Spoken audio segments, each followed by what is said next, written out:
मौसमी सरमा के सर्द दिनों और ठिठुरती हुई रातों में आर्टिस्टों का एक ग्रुप म्यूजिकल शोज के लिए अमेरिका पहुंचा। न्यूयॉर्क में तमाम आर्टिस्टों का क्याम मैनहट्टन के खूबसूरत इलाके में वाक़या एक मेडिसन होटल में था। ये होटल मैनहट्टन के वस्त में वाक़या था, जहां से टाइम स्क्वायर और ब्रॉडवे वॉकिंग डिस्टेंस पर वाक़या थी।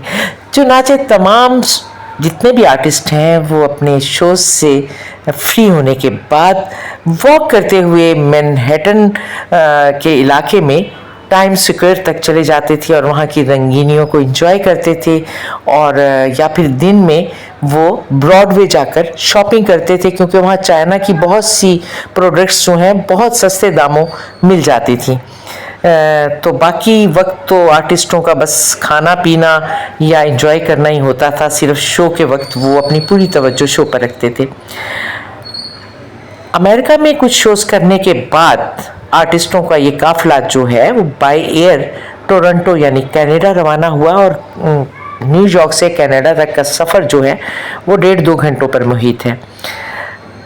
टोरंटो पहुंचकर हमारा जो क्याम था वो था रेडिसन स्वीट होटल में, और इसमें जो कमरे थे वो इतने खूबसूरत थे कि उसमें आपको एक स्वीट साथ मिल रहा है मुकम्मल, और आपका एक कमरा है, साथ में सीटिंग एरिया है, और बहुत ही खूबसूरत कमरा। मैं तो अकेली थी उस कमरे में, और मैंने सोचा कि इसकी वीडियो बनाई जाए। चुनाचे डिटेल में मैंने सोचा कि मैं सबको दिखाऊं कि कितने खूबसूरत होटल होते हैं कनाडा में या अमेरिका में। तो वहाँ ज़िंदगी का हर सामान मौजूद होता है, और जो भी जिस चीज़ की ज़रूरत हो वो आपको कमरे में, फ्रिज में हर चीज़ अवेलेबल होती है। तो इस होटल में हमारा क्याम 2 दिन का था, क्योंकि अब शो के लिए जाना था, तो मैं शो के लिए तैयार हुई, और उसके बाद हमारा जो शो था वो भी वहाँ पर बहुत कामयाब रहा, और सब आर्टिस्टों ने बहुत अच्छा परफॉर्म किया। और उसके बाद फिर हम जो है हमने टोरंटो को बहुत डिटेल में देखा, वहाँ के तमाम मकामात को, और उसके बाद हम रात को हम घर आते थे, और घर आकर घर से मुराद है कि जिस होटल में हमारा क्याम होता था हम वहाँ आते थे, और वहाँ पर फिर हम अपनी नींद को एंजॉय करते थे। फिर इसके साथ ही जो हमारे टोरंटो के ऑर्गेनाइज़र थे लियाकत चौधरी साहब, उनका वहाँ एक रेस्टोरेंट है, हवेली रेस्टोरेंट, जहाँ तमाम पाकिस्तानी खाने अवेलेबल होते हैं, बल्कि उसकी पूरी लुक बड़ी कल्चरल सी है। आपको उन हवेली रेस्टोरेंट में अपनी सकाफत नज़र आएगी, और आपको यूं ही लगेगा जैसे आप पाकिस्तान में मौजूद हैं। तो उन्होंने हमारे लिए पुरतकल्लुफ़ बूफे लंच का एहतमाम करवा रखा था। तो फिर हम लोगों ने वहाँ हवेली रेस्टोरेंट में लंच किया। वहाँ पे तमाम पाकिस्तानी डिशेस थीं, और वहाँ का एटमॉस्फेयर बहुत अच्छा था, बड़ा कल्चरल था, और उसमें पाकिस्तान के सब रंग हमें नज़र आ रहे थे, और ये ख़ासा बड़ा रेस्टोरेंट था। तो यहाँ पर हमने तमाम डिशेस को टेस्ट किया। ज़ाहिर है इतनी सारी डिशेस खाई तो नहीं जा सकती, तो उनको टेस्ट ही किया जा सकता है। सैलेड की बहुत बड़ी वैरायटी थी। तो इसके अलावा वहाँ हमने मेज़बान से कुछ रेस्टोरेंट, कुछ और खाने पीने के हवाले से मज़ीद इन्फॉर्मेशन ली, और उन्होंने हमें डिटेल में बताया कि ये रेस्टोरेंट जो है ये यहाँ पर कितने ज़्यादा लोग आते हैं। सिर्फ पाकिस्तानी ही नहीं बल्कि यहाँ पर फॉरेनर्स भी आते हैं, अंग्रेज़ भी बहुत पसंद करते हैं हवेली रेस्टोरेंट के खाने को। तो बड़ी खुशी हुई हमें जानकर कि पाकिस्तान की डिशेस को दुनिया में हर जगह बहुत पसंद किया जाता है, क्योंकि पाकिस्तान की डिशेस का एक बड़ा स्पाइसी सा टेस्ट होता है, और लोग इसे बहुत पसंद करते हैं।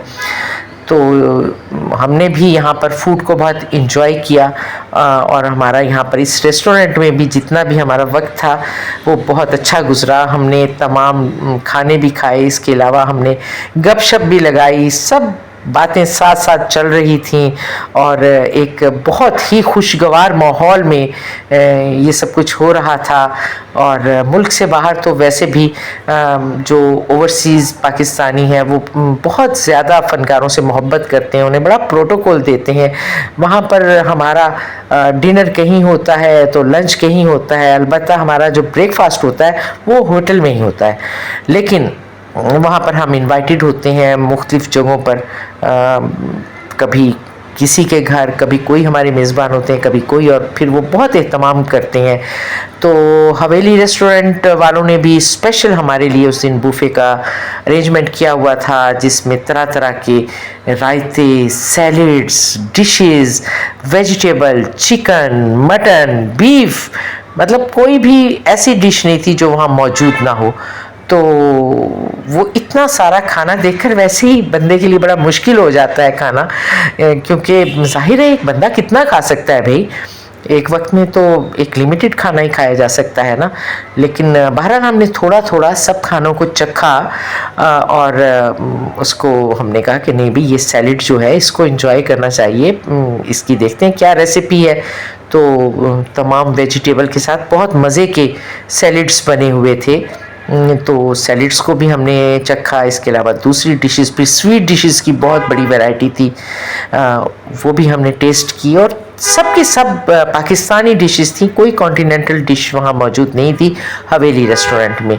तो चुनाचे मैंने फिर सब डिशेस को थोड़ा थोड़ा मैंने लिया और सबका टेस्ट चखा कि फिर ज़िंदगी में पता नहीं कब हवेली रेस्टोरेंट में आना हो या ना आना हो, कोई पता थोड़ी होता है ज़िंदगी का।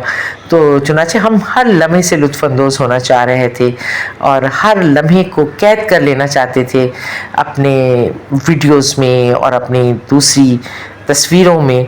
तो हमने बहुत सी तस्वीरें वहाँ बनाई और बहुत से वीडियो क्लिप्स बनाए, और यूँ हमने हवेली रेस्टोरेंट में लंच का भरपूर मज़ा लिया। और फिर हमने कुछ वक्त हवेली रेस्टोरेंट में गुजारा। रोटियां यहाँ की बहुत मज़े की थी, ऐसे लगता था अभी अभी किसी ने तवे पर बनाकर रखी हैं ताज़ा रोटियां।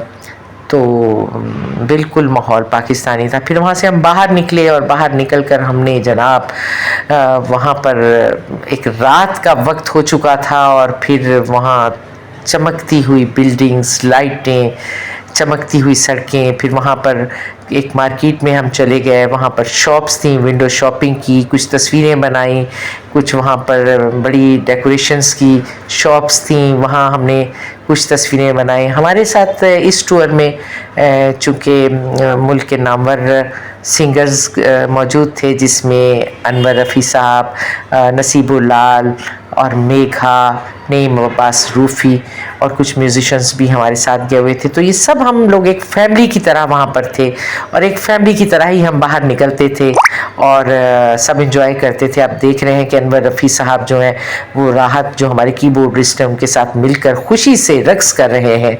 ये हम एक छोटी सी मार्केट है उसके बाहर हैं इस वक्त, और सब बहुत खुश हैं। मौसम अगरचे खासा सर्द था और फरवरी का महीना था, लेकिन ये था कि सब माहौल को बहुत इंजॉय कर रहे थे और कोई भी वहाँ बोर नहीं हो रहा था। बोर करने का कोई सामान ही नहीं था वहाँ पर मौजूद। हमारे शोज़ होते थे और उसके बाद सैर सपाटे होते थे, शॉपिंग होती थी, या फिर जितनी भी तफरीही मकामात हैं उनकी सैर होती थी। तो चुनाचे हमने वहाँ तमाम जो अच्छी खूबसूरत शॉप्स हैं उनके सामने भी तस्वीरें बनवाई, वीडियोस बनाई हमने, और हम सब बहुत खुश थे कि हमारा वक्त वहाँ बहुत अच्छा गुज़र रहा था, बहुत प्लेजेंट गुज़र रहा था। तो ऐसे लम्हात ज़िंदगी में बहुत कम होते हैं जब आप हर लम्हे को एंजॉय कर रहे होते हो, जब आप बोर हो नहीं रहे होते हो, जब आप वैसे भी कहते हैं कि जब आप बाहर मुल्क से जाते हो तो उसमें बहुत कुछ आपको सीखने का मौका मिल रहा होता है, बहुत कुछ देखने का मौका मिल रहा होता है। तो चुनाचे हमने भी वहाँ पर शॉपिंग भी की, विंडो शॉपिंग भी की, तमाम चीज़ें भी देखी, तमाम जगहें भी देखी, और नियाग्रा फॉल भी देखी। और लेकिन नियाग्रा फॉल हमने रात के वक्त ही हमें देखने का वक्त मिल सका, तो वो हमने उसको भी देखा। फिर हम थोड़ा सा आउटडोर में बाहर निकले, ठंडी ठंडी हवा चल रही थी, तो बहुत ज़्यादा रोशनी तो नहीं थी, लेकिन वहाँ भी हमने अपनी थोड़ी सी वीडियो बनाई सब आर्टिस्टों ने। और उसके बाद हम वहाँ पर एक हॉन्टेड हाउस था उस मार्केट में, हम वहाँ चले गए। अब उसके बारे में मशहूर था कि यहाँ पर भी बहुत चुड़ैलें भी हैं, जिन्नात भी हैं और बड़े डरावनी चीज़ें हैं। तो हमने कहा भी चलें डरावनी चीज़ें भी देखनी चाहिए, कि हमें देखना चाहिए। इससे पहले मैंने कभी हॉन्टेड हाउस नहीं देखा था, तो मैंने जाकर उनके साथ तस्वीरें भी बनवाई। ख़तरनाक किस्म की खोपड़ियाँ मौजूद थीं, कहीं आग जल रही है। वहाँ उन्होंने बड़ा लाइट का और डार्कनेस का एक कॉम्बिनेशन रखा हुआ था, बहुत लाइट नहीं थी, ताकि लोगों को थोड़ा सा खौफ भी महसूस हो। इसके अलावा कानों में मुख्तलिफ किस्म की डरावनी आवाज़ें आ रही थी, जैसे आप किसी जंगल में जाएँ तो ख़तरनाक जानवरों की या जिन्नात की आवाज़ें आ रही होती हैं, ऐसी भी बैकग्राउंड में आवाज़ें आ रही थी। तो उसके बाद हम एक वहाँ से पैसेज होता है, उसके अंदर आप चले जाते हैं, वहाँ बिल्कुल डार्कनेस होती है और उसके अंदर से आपको गुजरना पड़ता है और फिर आप वहाँ से बाहर निकलते हो। तो वहाँ मैं बहुत मेरे दिल की धड़कन मुझे रुकती हुई सी महसूस हुई, कि मुझे ऐसे लगा मेरा दम घुट जाएगा। एक तो अंधेरा बहुत ज़्यादा था और वहाँ से गुजरते हुए कानों में बहुत खौफनाक आवाज़ें आ रही थी। लेकिन मैंने भी सबको कहा कि भी देखो, मेरा हाथ मत छोड़ना, हम यहाँ से इकट्ठे ही बाहर निकलेंगे। तो वहाँ से फिर खैर उस पैसेज में से वहाँ से हम बाहर निकलाए। मैंने अल्लाह का शुक्र अदा किया, वरना मैं बहुत डर गई थी उस पैसेज में से गुजरते हुए, क्योंकि वो एक सुरंग की तरह था, चारों तरफ से बंद था, बस हम उसमें से गुजर रहे थे। फिर हमने बाहर आकर तस्वीरें बनाई। वो तमाम खौफनाक उन्होंने जो स्टैचूज़ रखे हुए थे वहाँ पर, तो उनके साथ हमने तस्वीरें बनाई और वहाँ की जो भी उनका डिस्प्ले था उसको हमने डिटेल में देखा और हर एक के साथ हमने अपनी तस्वीरें बनाई। हमने कहा कि ये एक यादगार लम्हात हैं, तो चलो कुछ खौफनाक जगहों की तस्वीरें भी बनाई जाएं और वो फिर हमारी यूँ हमारे पास महफूज रहेंगी कि हम इस हॉन्टेड हाउस में भी आए थे। तो चुनाचे हमने वहाँ से हॉन्टेड हाउस से बाहर बहुत खूबसूरत बिल्डिंग्स थीं और बहुत लाइट्स थीं, बड़ा खूबसूरत माहौल था, ठंड भी थी और साथ में एक बड़ा ही अच्छा सा एटमॉस्फेयर था। तो हमने डिटेल में वो सारे मनाजिर देखे और उन सब मनाजिर की वीडियोस बनाई और उसके बाद फिर हमने थोड़ा सा व्यू लिया हॉन्टेड हाउस का। वो ज़्यादा अट्रैक्ट कर रहा था क्योंकि हमारे यहाँ पाकिस्तान में इतने ज़्यादा हॉन्टेड हाउस नहीं बने हुए, तो चुनाचे हमारे लिए ये बिल्कुल एक नई चीज़ थी, जिसमें थोड़ा थोड़ा डर भी लग रहा था, लेकिन एक बड़ा मिस्टीरियस सा लग रहा था। तो इसलिए फिर हमने वहाँ पर थोड़ा ज़्यादा देर स्टे किया कि ज़रा इसे डिटेल में हम देख लें अच्छी तरह से, कि यहाँ पे इन्होंने क्या कुछ रखा हुआ है, कितनी ख़तरनाक किस्म की यहाँ पर जादुई चीज़ें हैं, मैजिक की चीज़ें उन्होंने वहाँ पे रखी हुई थी। ऐसा लगता था कि अभी कोई चुड़ैल निकल आएगी अंदर से किसी तरफ से और हम पे हमला कर देगी या हमें पकड़ के ले जाएगी, या कोई जिन्नात जो है वो अचानक निकल आएंगे बाहर। लेकिन बहरहाल हमने उसको भी इंजॉय किया और फिर उसके बाद हम वहाँ से बाहर आए। रोशनी भी थी, थोड़ा थोड़ा अंधेरा भी था, ज़ाहिर है रात का वक्त हो तो फिर ऐसा ही होता है। तो फिर उसके बाद हम वहाँ से हॉन्टेड हाउस से हम बाहर निकल आए बिलाखिर, और उसके बाद फिर हम बाकी जगहों को देखने लगे। हमने कहा चलो भाई बाकी भी देख लेते हैं कि और क्या क्या वाक़ई है यहाँ पर, हमें तो भाई सब चीज़ों को एंजॉय करना है यहाँ। तो वहाँ पर बहुत अच्छे मनाजिर थे, वहाँ की तो हर चीज़ ही बहुत खूबसूरत थी, तो उसको एंजॉय किया। उसके बाद फिर हम एक जगह डिनर पर इनवाइटेड थे, तो हम वहाँ आ गए। हमारी जो होस्ट थी उन्होंने बहुत पुरतकल्लुफ़ डिनर का हमारे लिए एहतमाम कर रखा था और उनका घर भी बहुत खूबसूरत था। तो तमाम आर्टिस्ट उनके घर पर आए और उन्होंने हमारा पुरतपाक इस्तकबाल किया और वो ख़ुद भी बहुत मोहब्बत से पेश आ रही थी और उन्होंने हमें हमारे लिए बहुत मज़े के खाने ख़ुद घर में बनाए हुए थे और मैं बहुत उनका शुक्रिया अदा कर रही थी कि आपने हमारे लिए इतना तकल्लुफ़ किया, इतनी मोहब्बत से आप हमें पेश आई, हमारे लिए इतने अच्छे खाने पकाए। तो उन्होंने कहा कि हमारे पाकिस्तानी आर्टिस्ट हमारे लिए बहुत अहम हैं और जब कभी उन लोगों से मिलने का हमें इत्तेफाक होता है तो हमारा जी चाहता है कि वो हमें मेज़बानी का मौका ज़रूर दें, और इसी मोहब्बत के लिए हमने आपको यहाँ बुलाया। चुनाचे उनके खाने बहुत मज़े के थे और मैंने भी बड़े शौक़ से वो खाने खाए, अगरचे पेट में जगह मौजूद नहीं थी क्योंकि लंच भी हमने वहाँ हवेली होटल में किया था, रेस्टोरेंट में। लेकिन अब क्या करें, यहाँ पे इतने मज़े के खाने थे। खैर उसके बाद हम लोग उनकी तैयारी मुकम्मल थी, सामान बांधा हुआ था, तो हम ट्रेन में आ गए। अब हमने यहाँ बज़रिया ट्रेन टोरंटो से न्यूयॉर्क जाना था और ये सफ़र तकरीबन 8 घंटे का था। ट्रेन में रश नहीं था, बिल्कुल चंद एक वहाँ के लोकल लोग थे जो कि सोने में मसरूफ़ थे, इसलिए भी हमारे आर्टिस्टों की टीम को खूब मौका मिल गया एंजॉय करने का। सब भागे फिर रहे थे ट्रेन में और खिड़की में से मुख्तलिफ मनाजिर देख रहे थे, और वहाँ से डाइनिंग कार तक भागे भागे सब जाते, जो जी चाहता वहाँ से ले आते और फिर खूब इंजॉय करके खाते। तो वो जो जहाज़ में, हवाई जहाज़ में माहौल होता है ना कि आप एक जगह बंद के बैठ गए हो और वॉशरूम भी जाना है तो बड़ी मुश्किलों से लोगों में से गुजर के जाना है, तो ट्रेन में वो माहौल नहीं था। ट्रेन सारी तकरीबन खाली थी और उसमें जो सीट्स थी वो भी बड़ी कंफर्टेबल थी और बड़ी खुली खुली सी थी। तो वहाँ पर ट्रेन में सब ने बेहद इंजॉय किया, बल्कि अमेरिका और कनाडा में सबसे ज़्यादा सफ़र जो है ट्रेन का ही सब ने इंजॉय किया। सब भागते फिर रहे थे आर्टिस्ट, आप अनवर रफ़ी साहब को देख रही हैं, वो भी बच्चे बने हुए हैं, भागते फिर रहे हैं।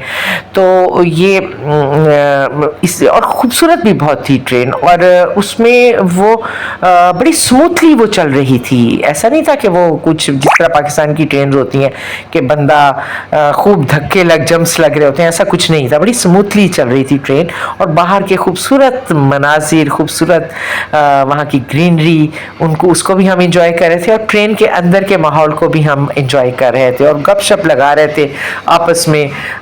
खूब बड़ा अच्छा माहौल चल रहा था। अब हम जनाब पहुंच गए न्यूयॉर्क, अब हम ट्रेन से निकल रहे हैं बाहर, और सब आर्टिस्ट जो हैं ट्रेन से बाहर आ रहे हैं। और मैंने भी कहा ज़रा डिटेल में इस ट्रेन को बाहर से भी देखा जाए।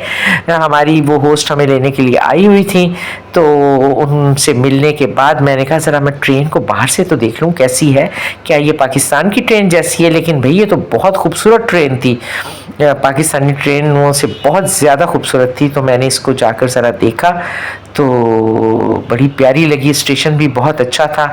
तो चुनाचे ट्रेन को देखने के बाद जब मैं आई तो मैंने कहा चेक करूं हमारे बाकी आर्टिस्ट ट्रेन से बाहर निकल आए हैं। तो मैंने देखा कि आर्टिस्ट निकल रहे हैं, और ये हमारा म्यूज़िशियन जो राहत है ये निकला है बाहर। और अब अनवर रफ़ी साहब जो हैं उन्होंने अपना एक फर वाला कोट पहना हुआ है और वो ट्रेन से बाहर आ चुके हैं इस वक्त। और अब हम यहाँ